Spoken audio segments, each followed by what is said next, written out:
In our last video, we have learned about the common rules of direct and indirect.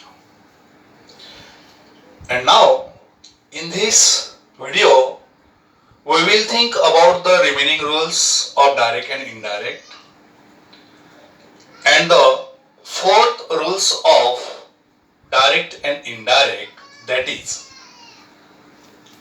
RV भूतकाळात असेल तर R S मधील काळात खालील प्रमाणे बदल करावा. RV means a reporting verb. जो बोलणारा असेल तो जे क्रियापद वापरतो त्याला आपण रिपोर्टिंग व्हर्ब असं म्हणतो. आणि असं हे रिपोर्टिंग व्हर्ब जर भूतकाळामध्ये असेल तर आर एस मधील काळात, आर एस म्हणजे काय, जे दुहेरी अवतरण चिन्हामध्ये वाक्याचा भाग असतो त्याला आपण रिपोर्टिंग स्पीच असं म्हणतो. आणि म्हणून मी शॉर्टकट मध्ये या ठिकाणी आर एस असं लिहिलेलं आहे. आर एस याचा अर्थ असा की वाक्यामध्ये दुहेरी अवतरण चिन्हामध्ये जो काही वाक्याचा भाग असेल तो असेल आर एस. तर अशा ह्या रिपोर्टिंग स्पीच मधील काळात खालील प्रमाणे बदल करायचा आहे. सपोज डायरेक्ट मध्ये सिंपल प्रेझेंट टेन्स असेल तर इनडायरेक्ट मध्ये सिंपल पास्ट करायचा. In short, simple present turn into simple past, perfect present turn into perfect past, continuous present turn into continuous past, simple past turn into perfect past, perfect past turn into perfect past, continuous past turn into continuous perfect continuous past, shall turn into should, will turn into would, can turn into could, and may turn into might. This is fourth rules of direct and indirect. पहिला आपण जर हे सर्व जे changes आहेत यांचं जर आपण ऑब्झर्वेशन केलं तर एक बाब आपल्या लक्षात येते. कोणती बरं, की जो काही वर्तमान काळ असेल तो भूतकाळामध्ये परिवर्तित होतो, परंतु जो भूतकाळ असेल तो भूतकाळातच परिवर्तित होतो. जसं की सिंपल पास्ट म्हणजे साधा भूतकाळ जो असेल तो पूर्ण भूतकाळात होतोय, पूर्ण भूतकाळ पूर्ण भूतकाळच होतो. चालू भूतकाळ जो आहे तो चालू पूर्ण भूतकाळामध्ये परावर्तित होतो. थोडक्यात जो काही टेन्स डायरेक्ट मध्ये असेल, डायरेक्ट मधील आर एस मध्ये जो काही टेन्स असेल तो टेन्स इनडायरेक्ट मध्ये होताना पास्ट टेन्स मध्येच होतो. हा नियम लक्षात ठेवायचा आहे. म्हणजे ज्या पण काही वाक्याचं आपल्याला इनडायरेक्ट मध्ये रूपांतर करायचं असेल त्या वाक्यामध्ये आपल्याला मोस्ट ऑफली भूतकाळातच त्याचं परिवर्तन करायचं असेल. पाचवा नियम. Now we will think about the fifth rules. Reporting verb भूतकाळात असेल परंतु आर एस मधील म्हणजेच रिपोर्टिंग स्पीच मधील वाक्यात सनातन सत्य, गणितीय, भौगोलिक, वैज्ञानिक सिद्धांत असेल तर आर एस मधील वाक्यातील काळात कोणताही बदल होत नाही.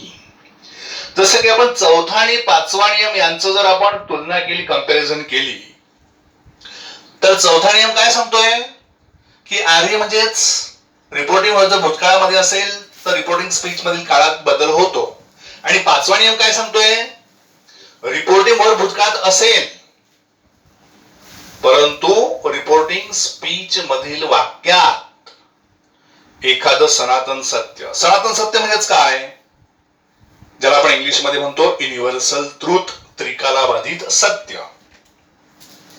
त्रिकालाबाधित सत्य याचा अर्थ, for example, sun rises in the east, सूर्य पूर्वेला उगवतो, हे सनातन सत्य, त्रिकालाबाधित सत्य. मग असं जर वाक्य असेल तर हे वाक्य दॅट लिहून जसंच्या तसं लिहायचं असतं. त्याच्यामध्ये टेन्स बदलायचा नसतो.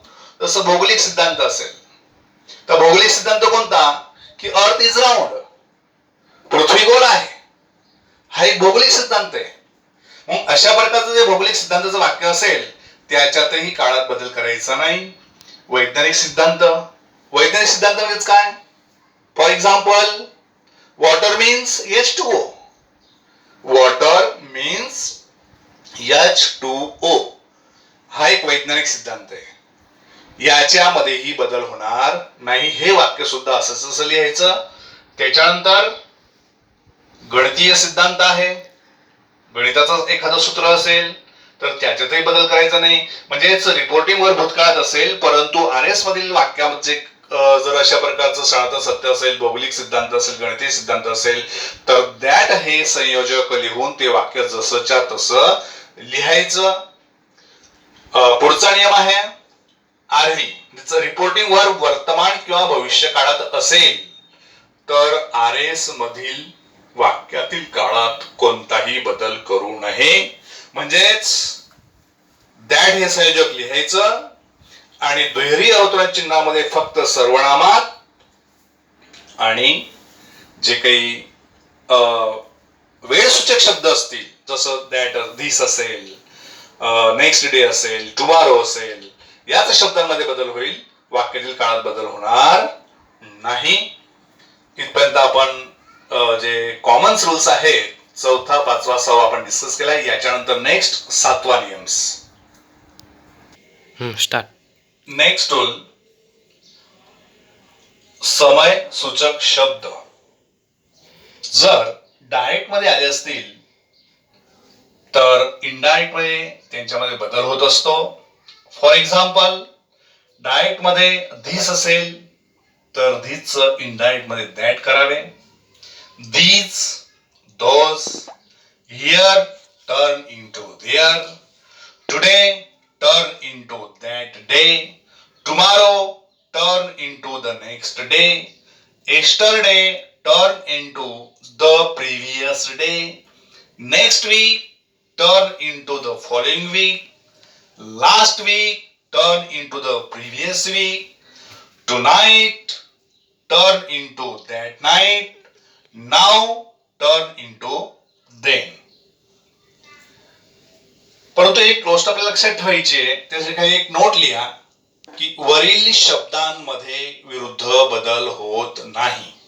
जसे की डायरेक्ट मध्ये धिस असेल तर इनडायरेक्ट मध्ये आपण त्याचं दॅट करतो, परंतु डायरेक्ट मध्ये दॅट असेल तर इनडायरेक्ट मध्ये धिस होत नाही. म्हणजेच धिसचं दॅट होतं, धिसचं दोज होतं. परंतु हे शब्द that, those, here, there, that, day हे शब्द जर डायरेक्ट मध्ये आले असतील तर ते डायरेक्ट मध्ये जसेच्या तसे राहतील. त्यांच्यामध्ये असा उलट बदल होणार नाही. ही बाब मात्र लक्षात ठेवायची आहे. या ठिकाणी आपले डायरेक्टचं इनडायरेक्ट मध्ये रूपांतर करताना जे काही सर्व सामान्य नियम आहेत हे पूर्ण झालेले आहेत. परंतु हे जे सामान्य नियम आहेत हे सामान्य नियम फक्त विधानात्मक वाक्य म्हणजे काही ऍसर्टिव्ह सेंटेन्स असेल त्याच्यासाठी लागू आहेत. त्यानंतर जे ठराविक असे नियम आहेत जसं की फॉर एक्झाम्पल रूल्स नंबर 3 जो आपण लिहिला की सर्वनामाचा नियम तो सर्व वाक्यांसाठी कॉमन असेल. काळाचा नियम जो होता तो पण सर्व वाक्यांसाठी कॉमन असेल आणि 7वा जो नियम आहे हा सुद्धा सर्व वाक्यांसाठी कॉमन असेल. परंतु नियम नंबर 1 रिपोर्टिंग व्हर्बचा नियम आणि नियम नंबर 2 कसला होता? संयोजकाचा, दॅटचा. हे जे 2 नियम आहेत हे मात्र फ्लेक्झिबल आहेत. वाक्यातील काळाच्या प्रकारानुसार हे 2 नियम बदलत असतात.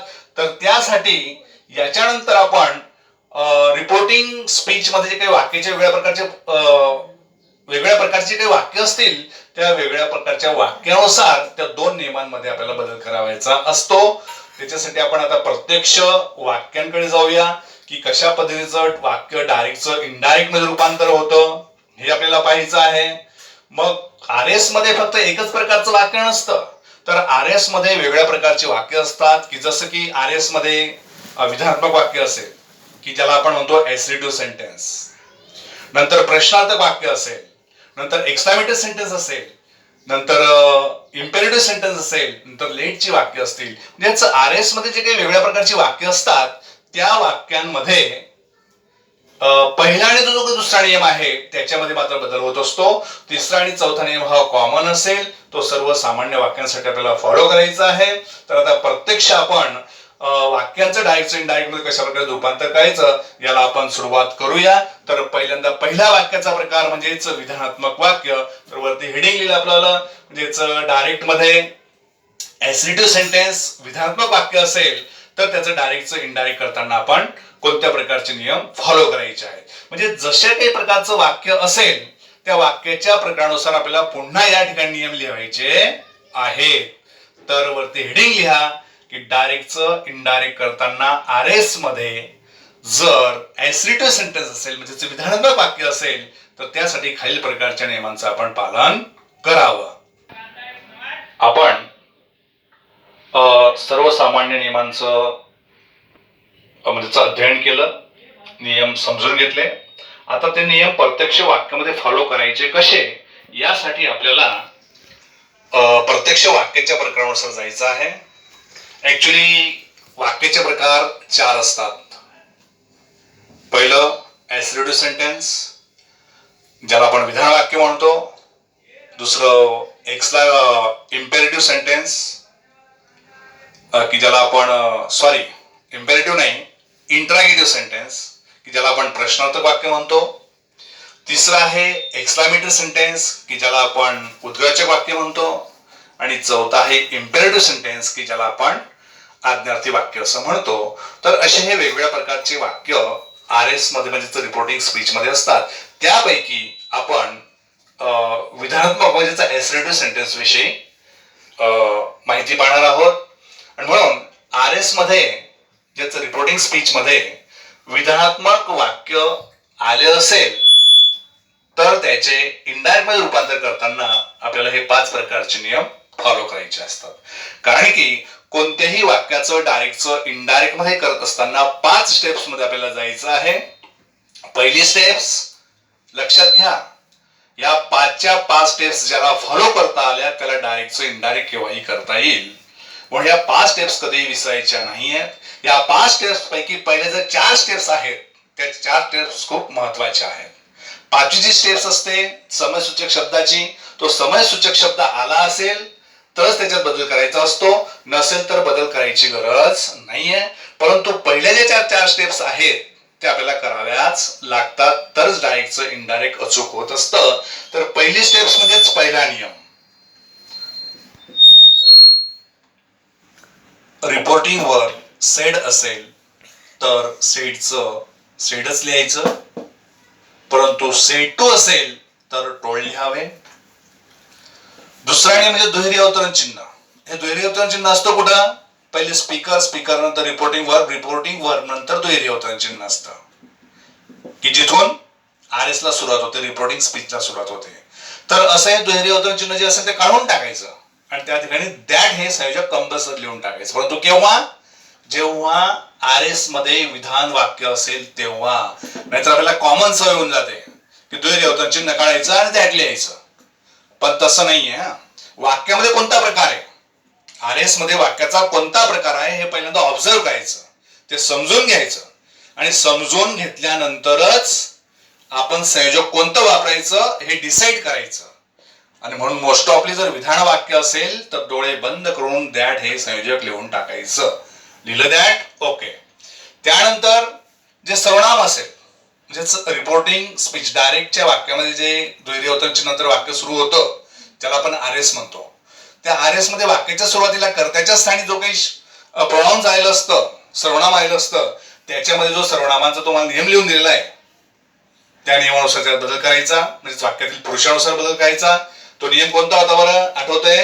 पुन्हा एक वेळेस लक्षात घ्या. जर प्रथम पुरुषी सर्वनाम आय वी असेल तर रिपोर्टिंग वर्बच्या कर्त्यानुसार बदल करायचा. द्वितीय पुरुषी सर्वनाम यू असेल तर रिपोर्टिंग वर्बच्या कर्मानुसार बदल करायचा.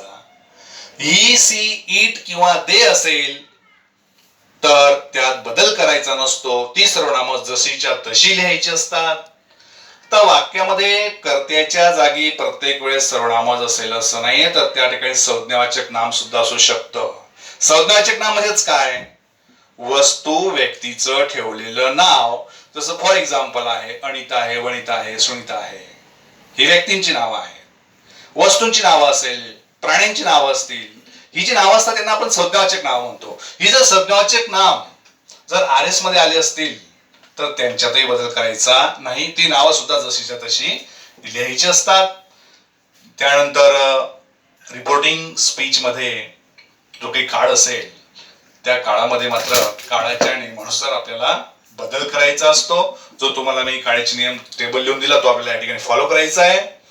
नंतर पाचवा जो बदल असेल तो म्हणजे समायसूचक शब्द जे असतील त्याच्यामध्ये आपल्याला बदल करायचा असेल. हे समायसूचक शब्द वाक्यात असतीलच असं नाही, ते कंपल्सरी नाही. जर आले असतील तर बदल करायचा, नसतील तर नाही बदल करायचा. लक्षात आलं? इथपर्यंत आपण जे 5 नियम्स पाहिले, 5 नियम्स याचा अर्थ 5 स्टेप्स. या 5च्या 5 स्टेप्स आपल्याला विधान वाक्याचं डायरेक्टचं इनडायरेक्ट करताना फॉलो करायचे आहेत. ज्याला हे फॉलो करता आल्या, हाताळता आल्या, त्यांना डायरेक्टचं इनडायरेक्ट सहज करता येईल. म्हणजे लक्षात ठेवायचं कशा पद्धतीने आपण हे 5चे 5 रूल आता फॉलो करणार आहोत. तर आपण प्रत्यक्ष विधान वाक्याला सुरुवात करणार आहोत. तर फॉर एक्झाम्पल विधान वाक्याचं इनडायरेक्ट मध्ये रूपांतर कसं करायचं याच्या नियमांची पडताळणी केली. त्यानंतर प्रत्यक्ष आपण वाक्यांना सुरुवात करणार आहोत. तर पहिलं वाक्य आहे राम सेड स्वल्पविराम into inverted comma I am very happy today. तर हे डायरेक्टचं वाक्य आहे, याला आपल्याला इनडायरेक्ट करायचं आहे. तर जे मी 5 स्टेप्स सांगितलेले आहेत त्यापैकी पहिली स्टेप्स कसली होती? रिपोर्टिंग वर्बची. जर रिपोर्टिंग वर्बची पहिली स्टेप्स असली तरी आपल्याला उत्तराची सुरुवात स्पीकर पासून करायची असते. मग ह्या वाक्यामध्ये स्पीकर कोण? स्पीकर म्हणजे कोण? बोलणारा व्यक्ती. स्पीकर कोण आहे? राम. म्हणजे उत्तराची सुरुवात राम पासून होईल. राम. ओके. पहिली स्टेप्स रिपोर्टिंग वर्बची, दुसरी स्टेप्स वाक्यातील सर्वनामाची, तिसरी स्टेप्स वाक्यातील काळाची, आणि चौथी जी स्टेप्स असेल, सॉरी एक मिनिट, पहिली स्टेप्स रिपोर्टिंग वर्बची, दुसरी स्टेप संयोजकाची, तिसरी स्टेप सर्वनामाची आणि चौथी स्टेप्स वाक्यातील काळाची. या 4 स्टेप्स कंपल्सरी आहेत. त्याच्यानंतर मग जर वाक्यात एखादा जोडीतादर्शक शब्द आला असेल तर त्याच्यात बदल करायचा, नसेल तर विचारण्याची गरज नाही. पण आहे का जोडीतादर्शक शब्द इथं? Very happy today. Yes. Okay. समयसूचक शब्द आहे म्हणजे ही 5वी स्टेप्स. ह्या 5 स्टेप्स आपल्याला या ठिकाणी बदलायच्या आहेत. मग त्यापैकी स्पीकर कोण? राम. पहिली स्टेप सेड. सेड काय? Reporting verb. रिपोर्टिंग वर्बचा नियम काय लिहिला आपण? सेड असेल तर सेडचं सेडच लिहायचं. ओके. सेड नंतर दुहेरी अवतरण चिन्ह काढून टाकायचं. इथं काय येईल? दॅट येईल. आणि तिसरा नियम आहे आपला सर्वनामाचा. सर्वनाम कोणतं आहे? आय. आय हे काय आहे? प्रथम पुरुषी सर्वनाम. मग प्रथम पुरुषी सर्वनाम आलं असेल, त्यात बदल करायचा असेल तर रिपोर्टिंग वर्बचा कर्ता, कर्त्याची जात. कर्ता काय आहे? राम. राम म्हणजेच कोण? ही. ही म्हणजेच या ठिकाणी आयचं ही होईल. वाक्यात आर एस मध्ये विधान वाक्य असेल, रिपोर्टिंग वर्ब भूतकाळात असेल तर आर एस मधील काळात बदल होतो. म्हणून इथं काळ कोणता आहे? एम. एम म्हणजेच प्रेझेंट टेन्स. प्रेझेंटचा काय होईल? पास्ट. पास्ट म्हणजेच एमचा पास्ट वॉज. तर व्हेरी हॅपी टुडे समयसूचक शब्द. टुडेचं काय होईल? That day. झाले 5चे 5 बदल. हेच 5चे 5 बदल आपल्याला प्रत्येक प्रकारच्या वाक्यात करायचे आहेत. Next second sentence. Anil said to his friend, you have help your brother. उत्तराची सुरुवात करताना स्पीकर ओळखायचा. स्पीकर कोण? अनिल. अनिल पासून सुरुवात होईल. नंतर पहिली steps reporting verb. Reporting verb काय आहे? Said to. सेड टूचं काय होतं? Told. Okay, told his friend. दुहेरी अवतरण चिन्ह काढून टाकायचं. दॅट हे संयोजक लिहायचं. दॅट. नंतर तिसरा बदल आहे यू सर्वनाम. यू हे सर्वनाम कोणत्या पुरुषामध्ये आहे? द्वितीय पुरुष. द्वितीय पुरुषाचा नियम काय? रिपोर्टिंग वर्बचा कर्म. रिपोर्टिंग वर्ब काय? Said to. सेड टू चा कर्म हिज फ्रेंड. हा कर्म आहे बघा.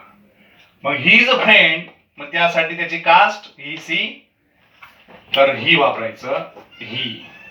हॅव हेल्प कोणता टेन्स? Perfect present tense. तर काय होईल? परफेक्ट पास्ट म्हणजेच हॅड. हेल्प. युअर. युअर ही काय? पॉझेसिव्ह आहे. कोणाची? यू ह्या सर्वनामाची. मग इथं सुद्धा तो नियम लावायचा. युअर ही, यू हे सेकंड पर्सनची पॉझेसिव्ह म्हणजेच रिपोर्टिंग वर्बचा कर्म. कर्म काय? फ्रेंड. फ्रेंड म्हणजेच ही. हिची पॉझेसिव्ह काय होईल? हिज. His brother. ओके. नंतर पुढचं एक वाक्य अजून. She said Amit completed his homework. Speaker कोण? सी. उत्तराची सुरुवात स्पीकर पासून.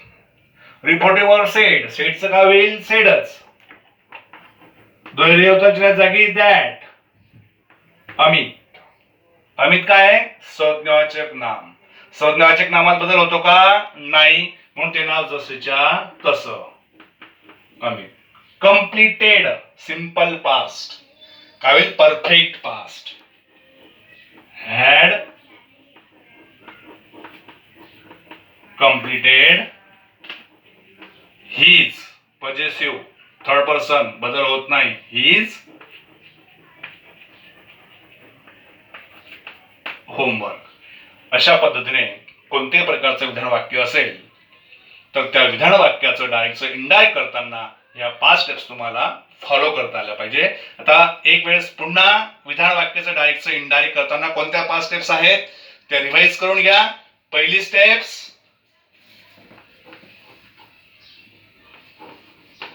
आरडी याच रिपोर्टिंग वर्बचा बदल. दुसरी स्टेप्स दॅट. तिसरी स्टेप्स सर्वनाम. चौथी स्टेप्स काळ. आणि 5वी स्टेप समयसूचक शब्द. समयसूचक शब्द. ह्या 5 स्टेप्स जर तुम्ही डायरेक्टचं इनडायरेक्ट करताना फॉलो केल्या तर कोणत्याही प्रकारच्या विधान वाक्याचं ऍसर्टिव्ह सेंटेन्सचं आपण डायरेक्टचं इनडायरेक्ट इझिली करू शकतो.